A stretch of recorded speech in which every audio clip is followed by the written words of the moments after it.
ನಮಸ್ಕಾರ. ಉತ್ತರ ಕರ್ನಾಟಕ ನ್ಯೂಸ್ನ ಡಿಜಿಟಲ್ಗೆ ಸ್ವಾಗತ. ನಾನು ಹನುಮಂತ್ ದೇಶ್ಮುಖ್. ಕರ್ನಾಟಕ ಬಿಜೆಪಿಯನ್ನ ಕಟ್ಟಿ ಬೆಳೆಸಿದ ಮಾಜಿ ಮುಖ್ಯಮಂತ್ರಿ BS ಯಡಿಯೂರಪ್ಪ ಮತ್ತೆ ಅಖಾಡಕ್ಕೆ ಇಳಿದಿದ್ದಾರೆ. 82ರ ವಯಸ್ಸಿನ ಯಡಿಯೂರಪ್ಪ ರೀ ಎಂಟ್ರಿಗೆ ಇರುವ ಕಾರಣವೇನೆಂದರೆ ಮಗ ಮತ್ತು ರಾಜ್ಯ ಘಟಕ ಅಧ್ಯಕ್ಷರಾಗಿರುವ BY ವಿಜೇಂದ್ರ ಅವರ ನೆಲೆಯನ್ನ ಭದ್ರಪಡಿಸುವುದು.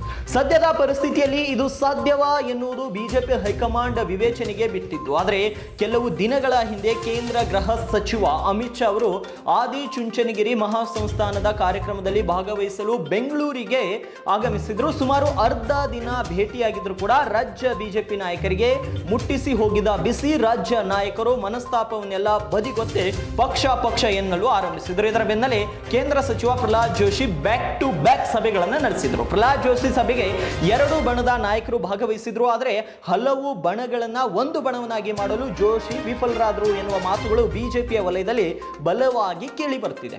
ಇನ್ನು ಜೋಶಿ ಅವರು ಕರೆದ ಸಭೆಯಲ್ಲಿ ನಾಯಕರು ಭಾಗವಹಿಸಲು ಕಾರಣ ಮತ್ತು ಹಿರಿತನ ಮತ್ತು ವರಿಷ್ಠರ ಸೂಚನೆ, ಆದರೆ ಅದ್ಯಾಕೋ ಫಲ ಕೊಡದ ಹಿನ್ನೆಲೆ ಯಡಿಯೂರಪ್ಪನವರೇ ನೇರವಾಗಿ ಮಗನ ಪರವಾಗಿ ಅಖಾಡಕ್ಕೆ ಇಳಿದಿದ್ದಾರೆ ಅಂತ ವ್ಯಾಖ್ಯಾನಿಸಲಾಗ್ತಾ ಇದೆ. ಇನ್ನು ರಾಜ್ಯ ಬಿಜೆಪಿ ಕೆಲವು ಹಿರಿಯ ನಾಯಕರಿಗೆ ಇರುವ ಬಹುದೊಡ್ಡ ಚಿಂತೆ ಏನೆಂದ್ರೆ ಮುಂದಿನ ಚುನಾವಣೆಯಲ್ಲಿ ಬಿಜೆಪಿ ಅಧಿಕಾರಕ್ಕೆ ಬಂದಿದ್ದೇ ಆದಲ್ಲಿ ಮುಖ್ಯಮಂತ್ರಿ ಅಭ್ಯರ್ಥಿ ಯಾರು ಎನ್ನುವುದು. ಯಾಕೆಂದ್ರೆ ಸಾಕಷ್ಟು ಹಿರಿಯ ನಾಯಕರು ಪಾರ್ಟಿಯಲ್ಲಿದ್ದಾರೆ. ಇರುವಾಗ ಒಂದು ಬಾರಿ ಮಾತ್ರ ಚುನಾವಣೆ ಗೆದ್ದಿರುವಂತಹ ವಿಜೇಂದ್ರ ಆ ಸ್ಥಾನಕ್ಕೆ ಏರುವ ಸಾಧ್ಯತೆ ಬಗ್ಗೆ ಹಲವರು ಆತಂಕಿತರಾಗಿದ್ದಾರೆ ಅಂತ ಹೇಳಲಾಗ್ತಾ ಇದೆ. ಹಾಗಾಗಿ ಯಡಿಯೂರಪ್ಪನವರು ನೇರವಾಗಿ ಅಖಾಡಕ್ಕೆ ಇಳಿದಿರುವ ಸಾಧ್ಯತೆ ಇದೆ.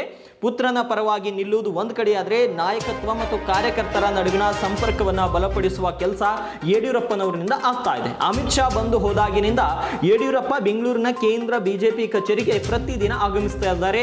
ಅರ್ಧ ದಿನವನ್ನ ಕಚೇರಿಯಲ್ಲಿಯೇ ಕಳೆಯುತ್ತಿದ್ದಾರೆ. ಪಕ್ಷಕ್ಕೆ ಉತ್ತೇಜನವನ್ನ ತುಂಬಲು ಕಚೇರಿಗೆ ಆಗಮಿಸುತ್ತಿದ್ದೇನೆ ಅಂತ ಯಡಿಯೂರಪ್ಪ ಹೇಳಿರುವುದರಿಂದ ರಾಜ್ಯದ ವಿವಿಧ ಭಾಗದಿಂದ ಮುಖಂಡರು ಕಾರ್ಯಕರ್ತರು ಬಿಜೆಪಿ ಕಚೇರಿಗೆ ಆಗಮಿಸುತ್ತಿದ್ದಾರೆ. ಈ ಮೂಲಕ ಪುತ್ರ ವಿಜೇಂದ್ರನ ಕೆಲಸವನ್ನ ಕಮ್ಮಿ ಮಾಡುತ್ತಿದ್ದಾರೆ. ಹಾಗಾಗಿ ವಿಜೇಂದ್ರ ರಾಜ್ಯ ಪ್ರವಾಸ ಪಕ್ಷ ಸಂಘಟನೆಯಲ್ಲಿ ಹೆಚ್ಚು ತೊಡಗಿಸಿಕೊಳ್ಳುತ್ತಿದ್ದಾರೆ. ಇನ್ನೊಂದು ಕಡೆ ತಮ್ಮ ಜೊತೆ ಭಿನ್ನಾಭಿಪ್ರಾಯ ಹೊಂದಿರುವವರ ಮನವೊಲಿಸುವ ಕೆಲಸವನ್ನು ಕೂಡ ಯಡಿಯೂರಪ್ಪನವರು ಮಾಡ್ತಾ ಇದ್ದಾರೆ. ಇನ್ನು ಯಡಿಯೂರಪ್ಪ ಕಾಟಾಚಾರಕ್ಕೆ ಬಿಜೆಪಿ ಕಚೇರಿಗೆ ಆಗಮಿಸುತ್ತಿಲ್ಲ, ಬದಲಿಗೆ ಕಾರ್ಯಕರ್ತರಿಗೆ ನೇರವಾಗಿ ತಮ್ಮ ಸಮಸ್ಯೆಗಳನ್ನು ಹೇಳಿಕೊಳ್ಳಲು ವೇದಿಕೆ ರೂಪಿಸಿದ್ದಾರೆ. ಇದರಿಂದಾಗಿ ಸ್ಥಳೀಯ ಮಟ್ಟದ ಸಮಸ್ಯೆಗಳಿಗೆ ಪರಿಹಾರ ಸಿಗಲು ಆರಂಭವಾಗಿದೆ ಅಂತ ಹೇಳಲಾಗ್ತಾ ಇದೆ.